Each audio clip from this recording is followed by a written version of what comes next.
Olá, alunos e alunas, sejam todos bem-vindos à nossa aula gravada. Espero que todos estejam bem e com saúde. Fiquei feliz sábado de rever alguns dos alunos pessoalmente. Infelizmente, não conseguimos um tempo ali apropriado para que a gente pudesse rever alguns assuntos de ergonomia, mas sempre é uma alegria ter você aqui participando das aulas gravadas. Os que estão me devendo um resumo, por gentileza, me envie. Se você ainda não enviou, por favor, esteja aí mandando o resumo das outras aulas. A gente tem um cronograma de entrega, então faça essa gentileza. Bora para nossa aula de ergonomia?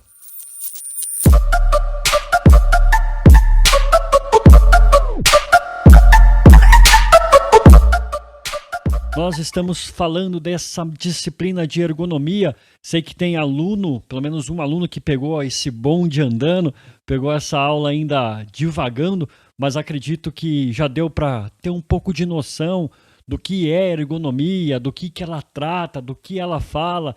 E nós dissemos que a ergonomia pode ser dividida em 3 aspectos. E nós falamos do aspecto físico, do aspecto cognitivo e do aspecto organizacional.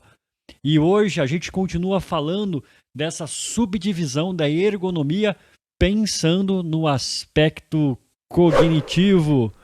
Quando a gente pensa em cognitivo, a gente percebe que a ergonomia, para tratar desse assunto, que é o assunto da cognição, ela vai se pautar na psicologia.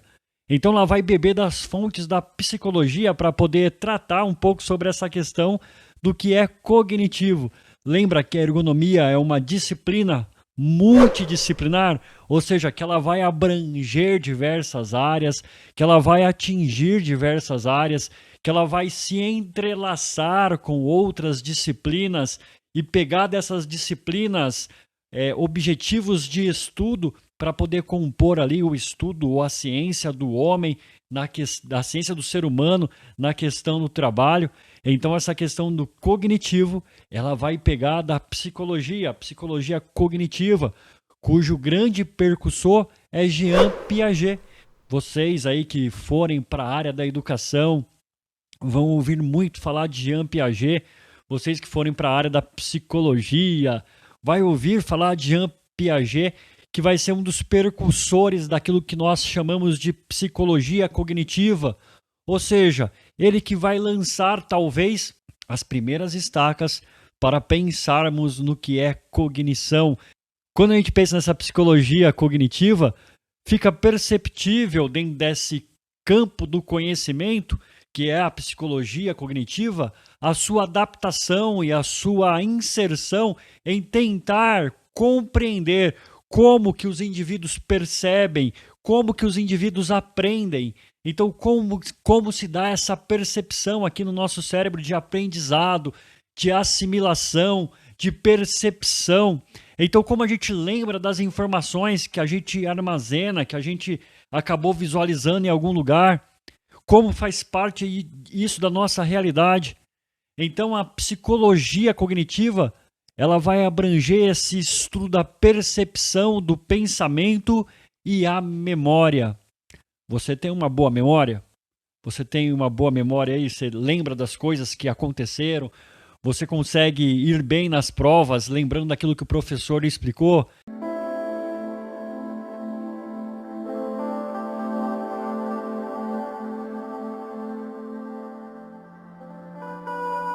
Bem, pelas provas de vocês aí, eu posso dizer que alguns de vocês têm uma boa memória. Então vocês conseguiram guardar algo que foi falado. Mentira! Quando a gente pensa nessa cognição que a gente vai guardando e armazenando em nosso cérebro, a gente está falando então dessa psicologia cognitiva e a forma com que ela trata essas questões. Como você faz para acessar o conhecimento que está armazenado aí na sua cachola, no seu cérebro? Se a gente pensasse num cérebro cheio de gavetas, cheio de arquivos e pastas, onde vai armazenar cada conteúdo, a psicologia cognitiva ela pensa no cérebro dessa forma. Então, uma gaveta onde você vai tirar e acessar essas informações. Quando eu falo arquivo, eu estou pensando naqueles armários grandes que você puxa uma gaveta e naquela gaveta há pastas. Então, há pastas com aquilo que você aprendeu, com aquilo que você fez ou aquilo que você visualizou. Então a psicologia cognitiva vai tentar estudar os caminhos que o cérebro faz para acessar as informações. Então isso tem a ver com como você fala, raciocina, resolve situações de problema, memoriza e tantas outras coisas que acontecem no nosso maravilhoso cérebro, na nossa maravilhosa cabeça, que é muito mais potente que qualquer computador já inventado. Então, desde criança, a gente vai construindo assimilações, aprendizados, recordações e pensamentos. O que seria essa assimilação? A gente vê algo e vai fazer uma associação, assimilar isso a alguma coisa que a gente já visualizou. Para Piaget, a gente vai aprendendo assim. Então a gente parte de um conhecimento pequeno. Vou usar a minha lousa aqui para que a gente possa. Hoje coloquei a lousa aqui para tentar. O professor sente saudade. Saudade de lousa. Então a gente vai pensar então numa pequena. Um pequeno conhecimento, um pequeno círculo de conhecimento. Então esse pequeno círculo de conhecimento vai acessar um outro ciclo de conhecimento, com outro círculo de conhecimento, que vai formar um grande círculo de conhecimento. E esse círculo vai se ligar, por sua vez, por outros círculos, e vai ficar armazenado em nosso cérebro, fazendo conexões um com o outro. Não sei se está sendo bem claro, pensei em traduzir assim, mas digamos o nosso processo de aprendizado. Então, de repente, você vai e coloca a mão na tomada quando você é uma criança. Então você leva um choque. Ali você vai aprender que não deve colocar a mão na tomada. Logo, toda vez que você vir uma tomada, aqui está uma tomada bonita, toda vez que você olhar essa tomada, você vai lembrar, ou não lembrar do choque, mas vai fazer com que você, de alguma forma, visualize aquele choque, saiba que ali dá choque. Então, quando você toma um choque na tomada, você instintivamente, pela conexão que você cria aqui, de aprendizado, você vai, de alguma forma, tentar evitar de colocar a mão ali e levar um choque. Lógico que isso não se dá somente ao choque, se dá também com o aprendizado. Quando você é garoto, criança, e você vai colocar a mão na tomada, sua mãe diz, não coloca a mão aí, é perigoso. Aquele grito te assusta ou de alguma forma faz você reagir e aquilo martelado várias vezes. Você vai lá, a sua mãe, não é perigoso, não é perigoso, não é perigoso. Você começa a fazer essa associação de que colocar a mão na tomada é um perigo. E com o tempo, com o aprendizado e as gamas de aprendizado que vão se somando, você vai aprendendo que aquilo pode gerar um transtorno, que aquilo dá choque. Então quando a gente pensa nessa cognição, a gente vai construindo valores e tantas outras coisas através desse sistema cognitivo. E a ergonomia vai beber dessas fontes para pensar nessa capacidade do ser humano cognitiva relacionado ao ambiente de trabalho. Porque, aliás, é isso que a ergonomia vai pensar. É nesse ambiente de trabalho em que o ser humano está inserido. Então, a ergonomia vai pensar nesses aspectos cognitivos. Digamos assim, de forma bem peculiar, assim, bem simples, que o aspecto cognitivo da ergonomia é aquele que vai estudar os efeitos psíquicos relacionados à percepção, memória, que o trabalho vai gerar no ser humano. Então, vai estudar os efeitos psíquicos que o trabalho vai gerar no ser humano. Deu para compreender? Então, dentro desses trabalhos, é importante falar, dentro dessas questões da ergonomia cognitiva, a gente tem sensações e percepções. Sensação é um processo biológico. O que seria isso? Que é a capacidade de captar a energia do ambiente. Então, estou aqui numa sala controlada, agora é à noite aqui a hora que eu estou gravando essa aula, mas eu poderia estar num lugar... Faz um pouco de frio, embora esteja sem blusa, mas hoje está um clima um pouco fresco. Perceba, isso são sensações. Sensações, tá quente, tá frio, sensações. Aquilo que a gente vê são sensações. Então, luz, calor, cores, isso que é transmitido ao nosso sistema central. Então eu vejo alguma coisa ali e isso vai mandar uma mensagem para o meu sistema nervoso central aqui. E esse sistema nervoso central que fica aqui no meu cérebro, ele vai emitir uma percepção. E isso é percepção, a diferença entre sensação, aquilo que eu sinto, e isso às vezes é involuntário, você vai sentir, mas a percepção é o resultado desse processamento sensorial. Deu para sacar a ideia? Eu não entendi o que ele falou. Então você vai ter uma reação diante daquilo que foi uma sensação que você teve. Dentro desse conceito cognitivo, nós temos a memória de longa duração e a memória de curta duração. A memória de longa duração é onde você vai armazenar as suas experiências mais profundas, memórias, aniversários, coisas que você lembra. Lembra de alguma coisa que te aconteceu há muito tempo atrás e você ainda lembra com certa vivacidade? A gente chama isso de memória de longa duração. Alguns cientistas, alguns psicólogos vão dizer que o cérebro é uma máquina incrível e que nunca se perde a informação, exceto por conta de alguma demência, alguma doença, alguma enfermidade. Sendo assim, o que a gente perde é a capacidade, o caminho para acessar essa informação. Tudo que você, de alguma forma, estuda, fica aqui. Você perde o caminho para acessar essa informação, a chave da gaveta, para abrir e tirar aquilo que está lá guardado. A gente chama memória de longa duração eventos que vão nos marcando, eventos que vão acontecendo e a gente vai se lembrando. E a memória de curta duração é coisas que aconteceram que você não conseguiu pegar e ficou armazenado numa gaveta de lixo, onde rapidamente seu cérebro descarta, rapidamente você vai descartando. Isso é a questão cognitiva, que vai um pouco contrário do que algumas pessoas pensam dessa capacidade infinita do cérebro. Então existe um lugar na sua memória de curta duração onde você coloca as informações irrelevantes. Por exemplo, quando você vê essa aula sem nenhum tipo de afinco, sem nenhum tipo de interesse, aquilo fica aqui na sua cabeça e daqui 30 segundos, 5 minutos já desaparece. Por quê? Porque você não viu aquilo com uma certa atenção necessária para que aquele arquivamento fosse para a sua memória de longa duração, ou que pelo menos se juntasse ou se ligasse a alguma outra lembrança que você tivesse, memória que você tivesse das aulas. Quando eu falo de ergonomia, muito provavelmente você faz uma ligação às primeiras aulas, porque com um tempo longo falando de ergonomia, você criou uma percepção da palavra. Eu acho interessante que até outros alunos que nem participam dessa aula, às vezes relatam alguma coisa sobre ergonomia, porque escutam falar ali do curso e acabam escutando um pouco sobre ergonomia. Então a gente tem essa memória de longa duração e a memória de curta duração.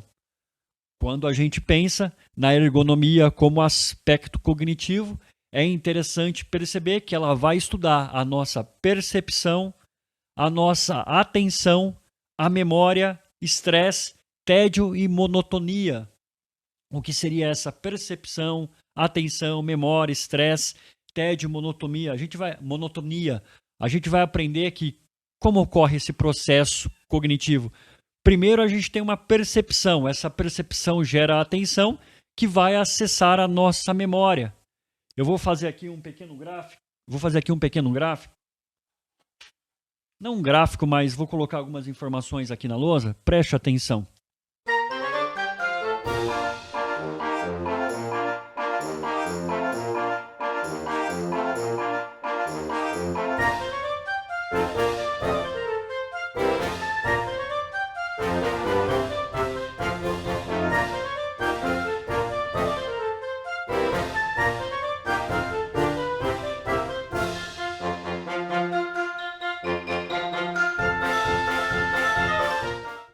Então a gente pode dizer mais ou menos assim, a gente tem um estímulo, nem sei se vai dar para ver o laser aí no vídeo, depois eu testo isso aí.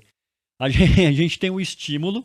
O que é um estímulo? Alguma coisa que vai acionar um gatilho da nossa memória, que vai acionar alguma reação Então a gente tem um estímulo que vai gerar uma sensação, perceba? A gente, por exemplo, um farol alto nos nossos olhos, isso vai gerar em nós uma sensação. Essa sensação vai gerar uma percepção. E dentro dessa percepção, a gente vai reagir, que é ter um estímulo. E este estímulo vai gerar uma reação, quando eu falo uma reação de decisão. A gente vai tomar uma decisão a partir da memória que a gente tem, a partir das experiências que a gente tem. Então a gente recebe alguma influência, um estímulo. Então a gente vai ter uma sensação, que é esse processo biológico de captação do ambiente. Deu para... Vamos lá de novo, para que fique bem claro. Então a gente tem aqui um estímulo. Por exemplo, há um teste feito em algumas indústrias, quando você vai trabalhar, arrumar um trabalho, você passa por um teste cognitivo. É muito normal em indústrias onde você vai trabalhar com alguma máquina, em algum setor da produção. Um dos testes de milhares que existe é um que acende luzes. Então, uma luz vermelha e uma luz vermelha e uma luz verde. Então, quem está aplicando o teste vai dizer assim, olha, quando piscar a luz vermelha, você bate em tal botão. Quando piscar a luz verde, você bate em tal botão. Isso é um teste de percepção. Qual que é o estímulo? A luz. Acende a luz verde. Então você vai ter um tempo de reação. É isso que eles vão estar calculando nesses testes de trabalho. É o seu tempo de reação, de percepção diante desse estímulo. Então você vê, você tem uma sensação daquilo, aquele estímulo acontece, você tem uma sensação, essa sensação vai gerar uma percepção. E essa percepção, a ideia, que botão eu tenho que apertar? Você teve esse estímulo, você teve a sensação, mandou para o seu cérebro teve uma percepção, tipo, agora é o botão tal. Essa luz acendeu, eu vou apertar o botão tal. E quando você vai apertar, você tem este estímulo. Então você apertou e aí é uma decisão que você tomou a partir daquilo que foi falado para você, ensinado para você. Geralmente isso é para testar, porque dentro das indústrias, geralmente, por cultura, o botão verde, você deve saber, quando você aperta o verde, é o botão de ligar. E o botão vermelho é o de desligar. Perceba que isso é pensado ergonomicamente através da cognição, porque a gente é ensinado, condicionado a pensar sempre no botão verde ser o botão para ligar e o vermelho para desligar. Numa indústria, se alguém coloca o botão verde para desligar, isso pode gerar um grande transtorno, porque dentro da nossa concepção cultural de aprendizado, desde pequenininho, o verde é para ligar e o vermelho para desligar. Eu vou colocar aqui o exemplo do botão de fogão. Eu não sei se vou conseguir colocar uma imagem, mas você já viu o botão de fogão. Geralmente você gira sentido horário para aumentar a chama. Então, se está aqui, você gira sentido horário, você vai aumentar a chama. Isso é uma percepção que a gente tem, que a gente vai aprendendo desde garoto. Girou sentido horário, você está aumentando a chama. Se alguém coloca um controlador de temperatura dentro de uma indústria, com um botão desse de girar, o correto é que essa temperatura aumente sentido horário. E que ela esfrie ou abaixe quando você girar o anti-horário. Por quê? Porque as coisas funcionam assim desde nossa infância. É percepção que a gente tem que vai nos condicionando a resolver algumas questões de problema. Então, quando você olha aquilo, a partir das suas experiências, a partir do ligar o fogão, você toma uma reação. Quando esse botão é o contrário, gera um transtorno. Você vai ter uma reação totalmente diferente. Perceba que a psicologia, o aspecto cognitivo vai pensar nessas questões cognitivas de girar o botão, de desligar o botão. Bacana, né? Quando pensamos nisso. Essa questão do aspecto cognitivo vai pensar também no termo de vigilância. O que seria essa vigilância? Quando você fica meio sonolento, diminui o seu ritmo de produção ou diminui a sua atenção e os riscos de acidente aumentam. Há pessoas que caíram de bicicleta não por estar andando de bicicleta, mas parado, porque abaixaram a guarda e ali parado, brincando, acabam caindo, porque o seu nível de atenção abaixa. Quando você está muito seguro de alguma coisa, a tendência é que seu estado de vigilância venha a diminuir. E diminuindo o seu estado de vigilância, você corre risco de sofrer acidentes. Quando a gente pensa na indústria, uma baixa vigilância tratando com manipulação de algo perigoso pode ser muito ruim. Então, esse aspecto cognitivo vai tentar pensar formas desse trabalhador se manter de uma forma vigilante naquilo que vai realizar. Imagine o controlador de voo na sua torre, controlando o voo, e de repente ele fica ali sonolento, fica ali com um tédio, porque está fazendo aquilo repetitivamente, várias vezes. De repente ele esquece de passar um comando, e aí um acidente aéreo acontece. Então é pensado para que esse tédio não venha a tomar conta do trabalho e do ser humano, e isso venha a gerar ali um acidente. Então, os aspectos cognitivos vai pensar essas percepções que acontecem, essas sinapses que acontecem, esse emaranhamento de percepções, de conhecimento que vão se entrelaçando em nossa mente, que vão construindo aí a nossa identidade. A gente pode falar até dos nossos campos de conhecimento. Beleza? Deu para pensar um pouco no aspecto cognitivo? Se você tiver alguma dúvida, não deixe de me acionar para que a gente possa tentar sanar. A sua dúvida pode ser a dúvida de outros alunos e a gente pode aí conseguir clarear, informar com um pouco mais de qualidade essa questão do aspecto cognitivo. Beleza, pessoal? A nossa aula fica por aí. Aguardo ansiosamente o resumo de vocês. Espero que vocês fiquem bem, com saúde. Tenham um ótimo início de semana. Fui!